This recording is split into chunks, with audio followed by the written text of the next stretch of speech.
मौसम का मिजाज बदला बदला सा है। हरियाणा की बात करें तो हरियाणा, पंजाब समेत देश के 6 राज्यों में बारिश। दिल्ली में 13 साल से सबसे ज्यादा इस बार ठंड देखी गई है।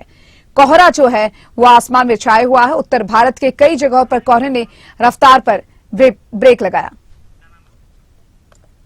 हरियाणा के 6 जिलों में बारिश का अलर्ट, तो वहीं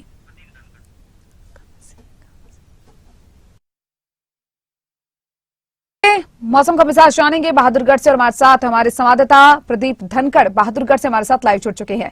प्रदीप, बहादुरगढ़ में आप इस वक्त मौजूद है, जहां पीछे आप खड़े हैं तो वहीं धुंध यहां पर दिखाई दे रही है। मौसम कैसा है वहां पर, क्योंकि देखिए हल्की बारिश के भी आसार जताए जा रहे हैं।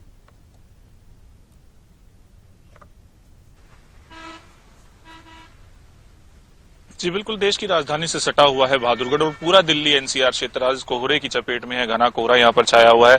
इस वक्त हम खड़े हैं बहादुरगढ़ के सेक्टर 6 की तरफ जाने वाले रास्ते पर, जो झज्जर रोड और सेक्टर 6 को जोड़ता है। आप मेरे पीछे देख सकते हैं कि विजिबिलिटी बेहद कम है, क्योंकि जो कोहरा है वो चारों तरफ पसरा हुआ दिखाई दे रहा है। 10 मीटर से ज्यादा की दूरी से ज्यादा विजिबिलिटी नहीं है। वाहन जो है वो जा रहे हैं तो 10 मीटर के बाद, 15 मीटर के बाद अपने आप ही वो दिखाई देने बंद हो रहे हैं। ऐसे में वाहन चालकों को भारी परेशानी का सामना करना पड़ रहा है। उन्हें हेडलाइट ऑन करके वाहन चलाने पड़ रहे हैं। जो रफ्तार है उस पर ब्रेक लगी हुई है। तापमान में भी गिरावट दर्ज की गई है। 11 डिग्री सेल्सियस न्यूनतम तापमान आज बहादुरगढ़ का दर्ज किया गया है और आने वाले कुछ दिनों में ये तापमान और भी गिर सकता है, क्योंकि हरियाणा में आज बरसात का ऑरेंज अलर्ट जारी किया गया है। कई जगह बूंदाबांदी हो सकती है, बरसात हो सकती है। तो ऐसे में तापमान में गिरावट जरूर दर्ज की जाएगी और आने वाले कुछ दिनों तक मौसम ऐसा ही बना रहने की फिलहाल उम्मीद बनी हुई है। हालांकि जो स्वास्थ्य विभाग उसने एडवाइजरी जारी की है कि जब तक जरूरी ना हो तब तक घरों से बाहर ना निकलें। कोहरे की वजह से जो आम लोग हैं उन्हें भी परेशानी का सामना करना पड़ रहा है। घरों से जो कामकाज के लिए निकलने वाले लोग थे, जिन्हें ऑफिस जाना होता था, आज अचानक कोहरा बढ़ने की वजह से वो भी ऑफिस पहुंचने में उनको काफी देरी हुई है। इतना ही नहीं, जो स्कूल जाने वाले बच्चे हैं, काफी कड़ाके की ठंड के बीच वो आज स्कूल गए हैं, क्योंकि 3 दिन पहले ही स्कूल खुले थे और आज एक बार फिर से वो ठंड के बीच स्कूल गए हैं। तो फिलहाल अलाव का सहारा भी लोग काफी जगह हमें दिखाई दिए हैं, जो अलाव का सहारा ले रहे थे ठंड से बचने के लिए। ऐसे में ठंड से बचने के तमाम जो एहतियात हैं, उपयोग है, वो लोगों को करने की आवश्यकता है ताकि बीमार ना पड़े। बिल्कुल प्रदीप, जिस तरीके से आपने कहा कि आमजन को अब ठंड जो है वो परेशान करती हुई यहाँ पर दिखाई दे रही है, लेकिन अगर बात किसानों की दृष्टि से यहाँ पर की जाए तो कैसा प्रभाव इस मौसम का देखने को मिल रहा है फसलों पर?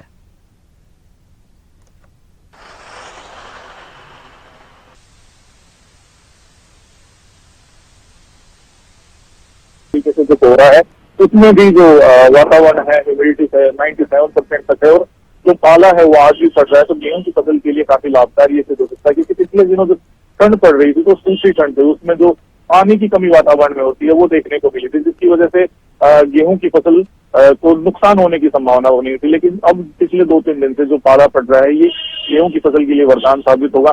इससे पहले जब किसानों को जो कृषि वैज्ञानिक उन्होंने सलाह दी थी कि हल्का पानी वो अपनी फसलों में लगाएं जिससे फसल बर्बाद होने से बच सके, लेकिन अब जो मौसम ऐसा आ चुका है कि यहाँ पानी देने की आवश्यकता कम महसूस होगी।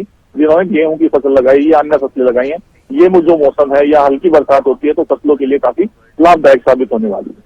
जी बिल्कुल प्रदीप, साथ ही साथ जानना चाहेंगे, क्योंकि देखिए लगातार मौसम का जो मिजाज है वो बदला बदला सा नजर आ रहा है। आपने बताया कि किसानों की दृष्टि से कितना ये लाभदायक हो सकता है, किस तरीके का साबित हो सकता है।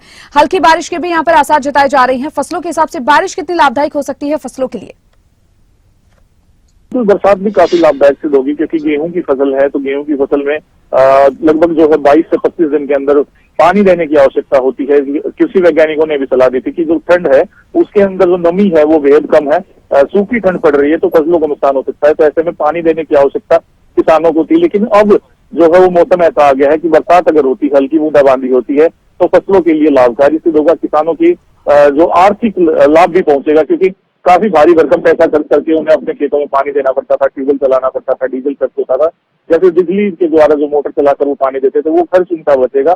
और अगर बरसात होती है तो बेहतर होगा कि जो किसान है वो इस वक्त फसलों के अंदर पानी ना लगाएं, ताकि फसलों को नुकसान होने से बचाया जा सके। और जो बरसात होगी तो फसलों को बेहद लाभ पहुंचेगा, उनकी पैदावार में बढ़ोतरी होगी और आर्थिक रूप से भी किसान